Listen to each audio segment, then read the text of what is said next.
Assalamualaikum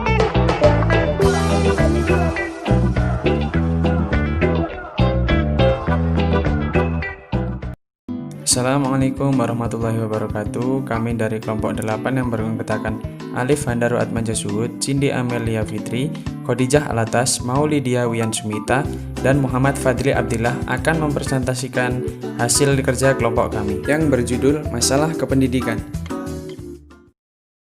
Assalamualaikum warahmatullahi wabarakatuh. Perkenalkan, nama saya Muhammad Fadli Abdillah. Saya akan menjelaskan mengenai permasalahan pendidikan. Masalah adalah sesuatu yang harus diselesaikan atau dipecahkan. Dengan kata lain, masalah merupakan kesenjangan antara kenyataan dengan sesuatu yang diharapkan dengan baik, agar tercapai tujuan dengan hasil yang maksimal. Sementara itu, pendidikan adalah persoalan asasi bagi manusia. Manusia sebagai makhluk yang dapat didik dan harus dididik akan tumbuh menjadi manusia dewasa dengan proses pendidikan yang dialaminya. Semenjak lahirannya, manusia telah memiliki potensi dasar yang bersifat universal. Dalam perjalanannya menuju tujuan pendidikan nasional, sebagaimana yang tertuang dalam Undang-Undang Nomor 2 Tahun 1989 tentang tujuan pendidikan nasional adalah mencerdaskan kehidupan bangsa dan mengembangkan manusia Indonesia seutuhnya, yaitu manusia yang beriman dan bertakwa terhadap Tuhan Yang Maha Esa dan berbudi pekerti luhur, memiliki pengetahuan dan keterampilan kesehatan jasmani dan rohani, kepribadian yang mantap dan mandiri, serta rasa tanggung jawab dan kemasyarakatan dan kebangsaan.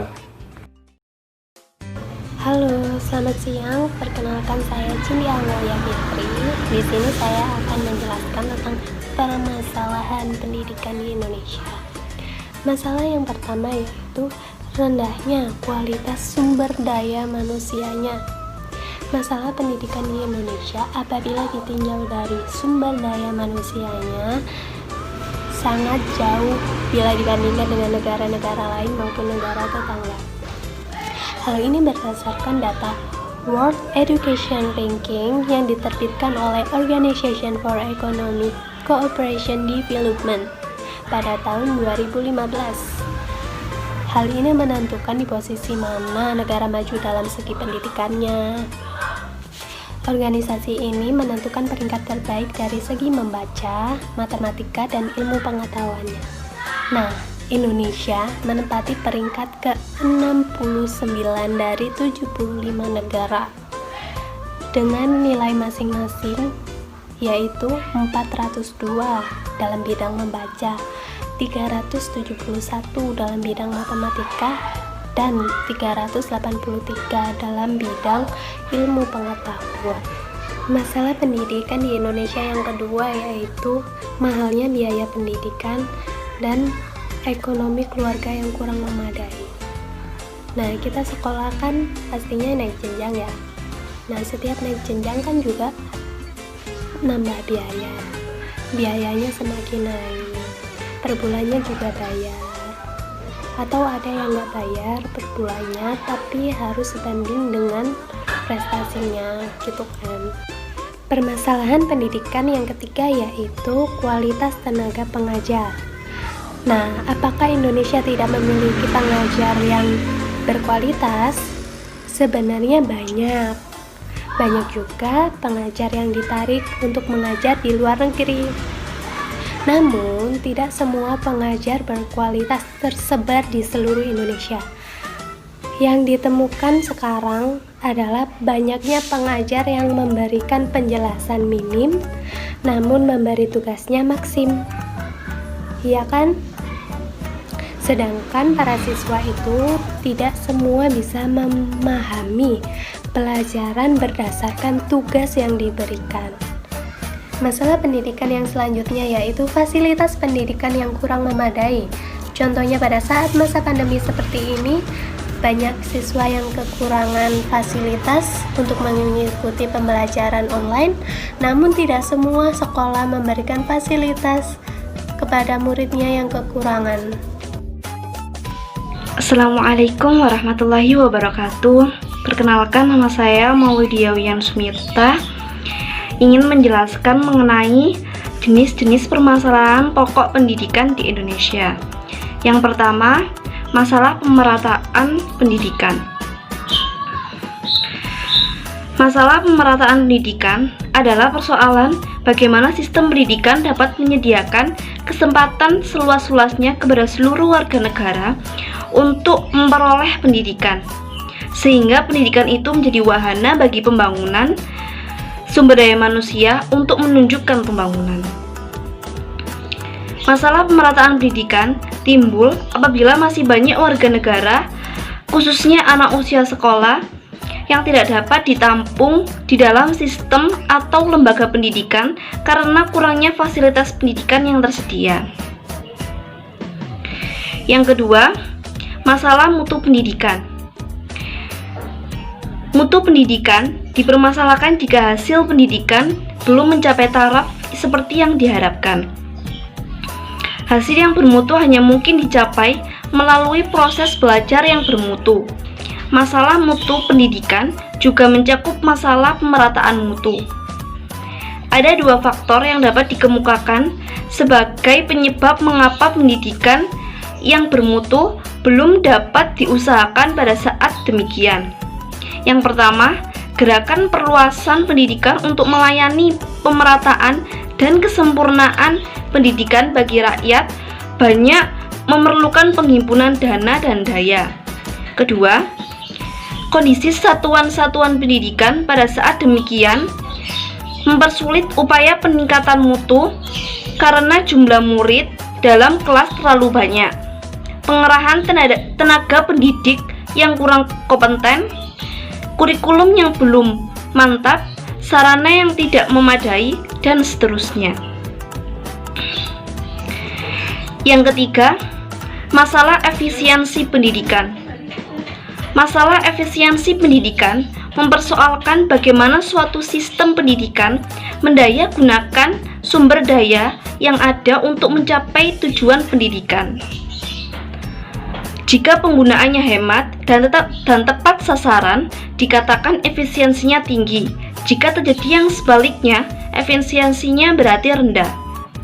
Beberapa masalah efisiensi pendidikan yang penting ialah bagaimana tenaga pendidikan difungsikan, bagaimana prasarana dan sarana pendidikan digunakan, bagaimana pendidikan diselenggarakan, dan masalah efisiensi dalam memfungsikan tenaga. Yang keempat, masalah relevansi pendidikan. Telah dijelaskan pada bagian terdahulu bahwa tugas pendidikan ialah menyiapkan sumber daya manusia untuk pembangunan. Masalah relevansi pendidikan mencakup sejauh mana sistem pendidikan menghasilkan luaran yang sesuai dengan kebutuhan pembangunan, yaitu masalah seperti yang digambarkan dalam rumusan tujuan pendidikan. Misalnya, lembaga pendidikan tidak dapat mencetak lulusan yang siap pakai.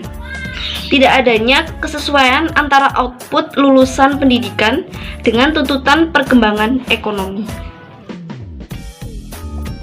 Assalamualaikum warahmatullahi wabarakatuh. Perkenalkan, nama saya Khadijah Alata. Saya akan menjelaskan tentang faktor yang mempengaruhi permasalahan pendidikan. Poin 1. Perkembangan iptek dan seni. Setiap sebuah teknologi baru diluncurkan, hal tersebut akan berdampak pada munculnya sebuah sistem baru atau perubahan sistem pada bidang ekonomi maupun sosial. Perkembangan teknologi yang bergerak cepat ini juga berpotensi menjadi problem dalam bidang pendidikan, di mana sistem pendidikan yang diterapkan saat itu mungkin tidak sesuai dengan tuntutan yang ada. Oleh karenanya, pendidikan dan teknologi perlu bekerja sama dan berkontribusi lebih agar tidak menimbulkan kesenjangan pada masyarakat. Untuk bidang seni, dunia seni dikembangkan melalui sistem pendidikan secara terstruktur dan terprogram melalui berbagai sarana pendidikan. Bidang ini memiliki fungsi dan proses yang begitu penting. Namun, perkembangan bidang ini di sekolah menempati posisi kedua setelah program studi pokok terpenuhi. Sulitnya menyediakan tenaga pendidik serta sarana penunjang yang umumnya seringkali tidak memadai menjadi hambatan sendiri bagi bidang pendidikan. Poin kedua, laju pertumbuhan penduduk dan aspirasi masyarakat. Dengan bertambahnya jumlah penduduk serta peningkatan aspirasi masyarakat terhadap pendidikan, maka penyediaan sarana-prasarana pendidikan serta komponen penunjang terselenggaranya pendidikan pun harus ditambah. Jika daya tampung sekolah tidak ditambah, maka sebagian dari mereka terpaksa mengantri atau tidak bersekolah. Jikalaupun dipaksa untuk ditampung, misalnya dengan alasan wajib belajar, maka rasio guru dan siswa akan mengalami ketimpangan. Hal ini menyebabkan masalah lain seperti masalah mutu pendidikan. Poin ketiga, keterbelakangan budaya. Keterbelakangan budaya merupakan istilah yang diberikan sekelompok masyarakat yang menganggap dirinya sudah maju kepada masyarakat pendukung suatu budaya. Poin ketiga, keterbelakangan budaya. Keterbelakangan budaya merupakan suatu istilah yang diberikan oleh sekelompok masyarakat yang menganggap dirinya sudah maju kepada masyarakat pendukung suatu budaya. Yang menjadi masalah ialah bahwa kelompok masyarakat yang terbelakang kebudayaannya seringkali tidak ikut berperan serta dalam pembangunan, disebabkan mereka yang kurang memiliki dorongan untuk maju. Jadi, intinya ialah menyadarkan mereka akan ketertinggalan dan bagaimana pendidikan menyediakan sarana kehidupan serta sistem pendidikan dapat melibatkan mereka dalam perkembangan. Poin keempat, masalah aktualisasi pendidikan. Beberapa masalah aktual pendidikan yang sering ditemukan adalah seperti masalah-masalah pencapaian sasaran, kurikulum, peran guru sebagai pendidik, dan pendayagunaan teknologi pendidikan. Dahulu, guru merupakan satu-satunya sumber. Ia menjadi tempat bertanya. Tugas guru memberikan ilmu pengetahuan kepada muridnya. Cara demikian dipandang sudah memadai karena ilmu pengetahuan guru dalam berkembang. Namun, cakupan ini masih terbatas. Guru mendudukan dirinya hanya sebagai bagian dari sumber belajar. Namun dalam perkembangan saat ini, beraneka ragam sumber belajar dapat ditemukan di luar diri guru, seperti perpustakaan, taman bacaan, museum, toko buku, dan berbagai media massa serta media informasi yang telah banyak tersedia dan dapat diakses dengan mudah. Sebagaimana Komisius pernah mengingatkan bahwa alam adalah buku terbesar yang sangat lengkap isinya. Poin kelima, masalah pendidikan 9 tahun. Mengapa hal ini termasuk penghambat masalah pendidikan? Selama ini, pendidikan selama 9 tahun memiliki posisi yang cukup lemah. Kembali kepada poin di mana kelompok masyarakat memiliki aspirasi terhadap pendidikan yang masih kurang. Dengan adanya kebijakan ini pula, maka sistem pendidikan dituntut untuk memperkuat fungsinya untuk menopang kualitas proses pendidikan pada jenjang yang lebih tinggi maupun pada dunia kerja. Ketidaksiapan kurikulum pada masa transisi ini seringkali menjadi kendala perkembangan mutu pendidikan. Ya, perkenalkan, nama saya Alif Handaru Atmaja Suhud. Saya di sini akan menerangkan mengenai solusi mengatasi permasalahan pendidikan di Indonesia. Yang pertama ada masalah pemerataan pendidikan. Ada dua cara untuk mengatasi masalah ini. Yang pertama ada cara konvensional dan yang kedua ada cara inovatif. Yang cara konvensional yang pertama ada membangun gedung sekolah seperti SD Inpres atau ruang belajar, menggunakan gedung sekolah untuk double shift sistem pergantian pagi dan sore. Sehubungan dengan itu, yang perlu dikalahkan utamanya untuk pendidikan dasar ialah membangkitkan kemauan belajar bagi masyarakat atau keluarga yang kurang mampu agar mau menyekolahkan anaknya. Lalu ada cara inovatif. Yang pertama ada sistem pamong. Sistem tersebut dirintis di sekolah dan diseminasikan ke beberapa provinsi. Sistem ini adalah pendidikan oleh masyarakat, orang tua, dan guru. Yang kedua ada SD kecil dan daerah terpencil. Sistem guru kunjung dan kejar paket A dan B. Yang terakhir ada belajar jarak jauh seperti universitas terbuka. Yang kedua ada masalah mutu pendidikan. Upaya pemecahan masalah mutu pendidikan dalam garis besarnya meliputi hal-hal yang bersifat fisik, perangkat lunak, manajemen, dan personalia. Yang pertama ada seleksi yang lebih rasional terhadap masukan mentah, khususnya untuk SLTA dan perguruan tinggi. Yang kedua ada pengembangan kemampuan ketenaga kependidikan melalui studi lanjut, misalnya berupa pelatihan, penataran, seminar, kegiatan-kegiatan kelompok studi seperti PKG dan lain-lain. Yang ketiga ada pengembangan prasarana yang menciptakan lingkungan yang tentram untuk belajar. Yang keempat ada penyempurnaan sarana belajar seperti buku paket, media pembelajaran, dan peralatan laboratorium. Yang kelima ada peningkatan administrasi manajemen khususnya yang mengenai anggaran. Yang keenam kegiatan pengendalian mutu yang berupa kegiatan-kegiatan. Lalu yang ketiga ada masalah efisiensi pendidikan. Upaya yang dilakukan untuk menanggulangi masalah efisiensi dalam pendidikan diantaranya. Yang pertama ada pendidikan efektif perlu ditingkatkan secara terprogram. Yang kedua ada pengadaan dan pendistribusian sarana pembelajaran harus dibarengi dengan pembekalan kemampuan, sikap, keterampilan calon pemakai, serta harus dilandasi dengan konsep yang jelas. Yang ketiga ada melakukan penyusunan yang mantap terhadap potensi siswa melalui keberagaman jenis program studi. Yang keempat ada memberi perhatian terhadap tenaga kependidikan, pejabat atau jabatan. Yang terakhir ada masalah relevansi pendidikan. Upaya untuk menyelesaikan masalah relevansi pendidikan yaitu yang pertama, meningkatkan mutu kependidikan dengan meningkatkan kualitas guru dan dosen. Yang kedua ada menambah jumlah jenis pendidikan di bidang kompetensi, profesi sekolah kejuruan untuk menyiapkan tenaga siap pakai yang dibutuhkan. Yang ketiga ada kerjasama dengan masyarakat industri. Yang keempat, penyesuaian kurikulum dengan kebutuhan lulusan. Dan yang terakhir adalah memberikan keterampilan khusus untuk peserta didik yang akan dibutuhkan di dunia kerja. Demikianlah yang dapat saya terangkan dan akhir presentasi dari kami.